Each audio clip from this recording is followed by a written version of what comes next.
here we're going to learn about the last 3 trends in our packet, and it might seem like a lot, but it really is just pages 6 and 7, and as you see, it's kind of sort of just 2 trends, and I'll explain that more in just a moment. So firstly, electron affinity is a measure of the energy released when an atom gains an electron. So this tells us kind of how excited, how happy, how much an atom wants to receive that other electron. Just like you might be super excited, oh, thank you so much, this is so nice, if someone gives you a piece of candy that you really, really like, maybe your favorite piece of candy, but if they just give you a piece of candy you don't like, or if you didn't really want candy to begin with, might be just like, oh, thanks.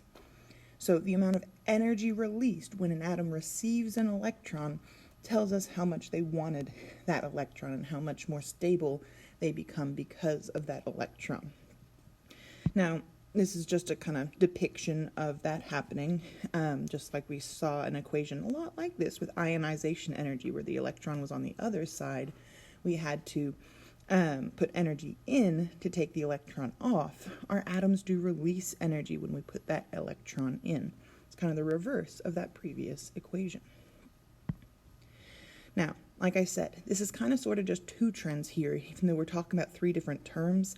This electron affinity thing happens to match the trend, the pattern that we're going to see for electronegativity.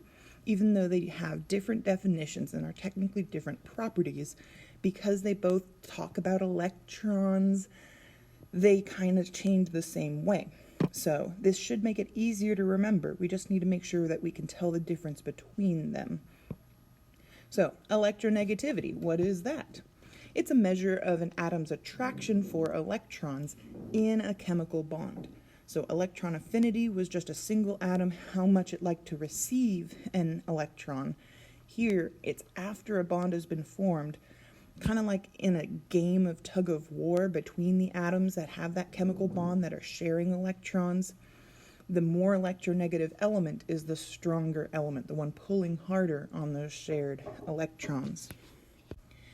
So, in our nuclear charge, which talking about rows of the periodic table moving from left to right, as that nuclear charge increases, the number of protons are increasing, those are pulling harder on the same energy level of electrons, and so they're being held tighter to that atom, which means that electronegativity, the attraction for electrons, is going to be increased. On the other hand, our shielding effect, as we're moving down a column, increasing that shielding, we're adding electrons to higher and higher energy levels, and they're more shielded from the nucleus, so they don't feel as much of a pull. And that means they're more loosely held electrons, which means the electronegativity is decreasing as we move down a column. Now, there is a special kind of case for both these electronegativity and electron affinity trends, and that's the noble gases. Remember, the noble gases have 8 valence electrons, so they don't form bonds. They don't want to gain electrons. They're not happy when it happens. So we're going to assume that they have 0 electronegativity and electron affinity. Like we said earlier, they are inert. Now, as you see in the periodic table above, that's technically not 100% true. There are some exceptions to that. But when it comes down to it, like I've mentioned a couple of times, we're not going to focus on the exceptions to the rule. We're going to focus on the general rule here and now. And if we want to talk about those exceptions, join me in AP Chemistry. So, let's go ahead and summarize both of these trends on that periodic table in between electron affinity and electronegativity. The first thing I'd like you to do is cross out that last column of noble gases, because like we just said, they have 0 electronegativity and affinity, so they are automatically the lowest on the periodic table. We don't have to see where they are on the periodic table. In any set, those are automatically going to be the lowest values. Now, what we had said was that as we move from left to right, as that nuclear charge increases, so does our electron affinity and electronegativity. So that left to right arrow should be pointing to the right, and we said that the electronegativity decreases as we go down a column, so that means it's increasing at the top. So putting these together, this is a whole lot like that ionization energy trend, but because we've crossed off the noble gases, helium isn't our highest electronegativity, it's fluorine. So fluorine has the highest electron affinity and electronegativity, which means that the closer to F we are, the larger our electron trends are. Moving on to those practice problems, if we're trying to arrange these in increasing order, then we need to start with the lowest and then generally get increasing. And this first set of elements is a real important set to pay attention to, because like we said already, those noble gases which we crossed out earlier are 0, which means they're automatically the lowest. So here neon should be the very first one in our trend, in our order, our sequence. And then we kind of have to circle around, because if we want increasing order and fluorine is the largest, then we need to be starting from the farthest away from fluorine and getting closer and closer. So it's kind of a weird little loop-de-loop here, because the next one in our order is going to be Na, and then B, O, F. I know that might seem a little bit weird, but that is what's happening here. Make sure to write that down, because it's going to disappear when I go on to the next problem. And switch our elements here. Oop, too far. So same idea here. We have a noble gas, argon, so it's automatically going to be the least, the smallest here, the first one in our order. And then we're going to go from the farthest from fluorine to the closest to fluorine. And that ends up being our order. Now this next one is just a single group column of the periodic table. So this one doesn't have any noble gases, it doesn't have any weirdness in it. All we've got to do is the normal farthest to closest to get that increasing order. And that means we're going from bottom to top. Bismuth, and then antimony, arsenic, phosphorus, and nitrogen. Not too bad. So now let's talk about reactivity. Reactivity is the ability of an atom to react or undergo a chemical reaction. And we're going to have to make a couple of changes here in a minute, but when it comes down to it, remember the most reactive elements are the ones closest to having those 8 valence electrons that everyone wants. So those are the ones that are closest to the noble gases at the edges of the periodic table. And we've talked about this already once, but if we're thinking about those special names of those special groups, which is the most reactive metal? Hopefully you're thinking and answering the alkali metals. And the most reactive nonmetals are the halogens. So that's kind of our left-right trend. So we're not actually going to use this nuclear charge trend to explain what's happening left to right.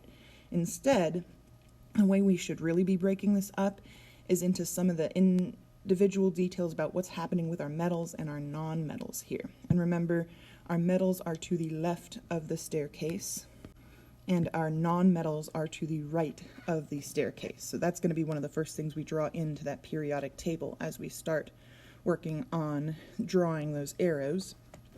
And when it comes down to it, the difference in their trend is going to come back to the difference in how our metals and non-metals react. Remember that metals who tend to become positive lose 1 or more electrons, and our non-metals gain 1 or more electrons. So that's going to be why these are slightly different. Now, losing electrons is what we call ionizing, turning our atom into an ion. And that means that in order to figure out what's happening in the trend, the pattern for our metals vertically in the periodic table within a group is going to come back to that ionization energy trend that we've already learned about. We've already talked about the fact that that ionization energy decreases as we move down a group. That means it needs less and less energy to remove an electron. It's easier and easier to remove an electron as we go down, which means our most reactive metals, the ones that want to lose electrons, are going to be down there at the bottom of the periodic table groups. So then on to our nonmetals. Remember, gaining electrons or attracting electrons comes back to that electron affinity trend.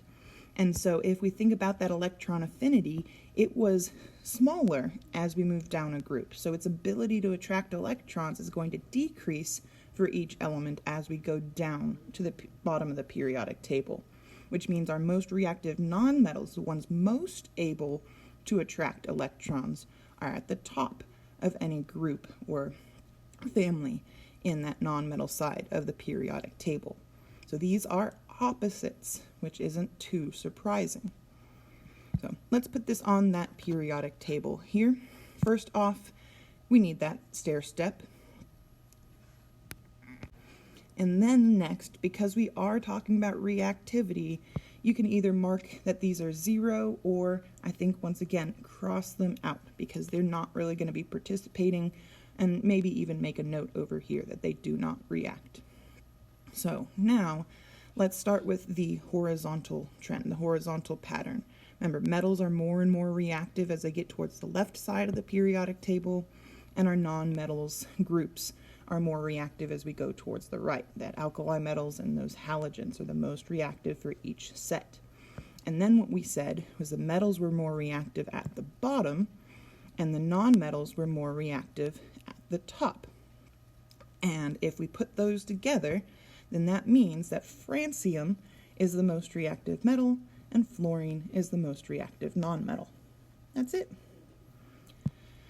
So as we're looking at these elements here, and we are actually going to have to make a couple quick changes just to help compare metals to metals, nonmetals to nonmetals. That's all we're ever going to ask you to do here, is find our elements. If we're looking at metals, the closer to francium one is largest. So here that's rubidium. Next set, these are also metals, so closest to francium, and B is the biggest. And then our nonmetals, oxygen and sulfur, it's whoever is closest to fluorine. So that would be oxygen here.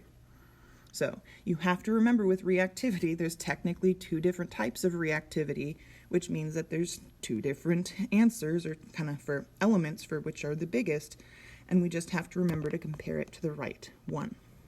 And that's it. Hopefully not too bad, even though we covered 3 trends.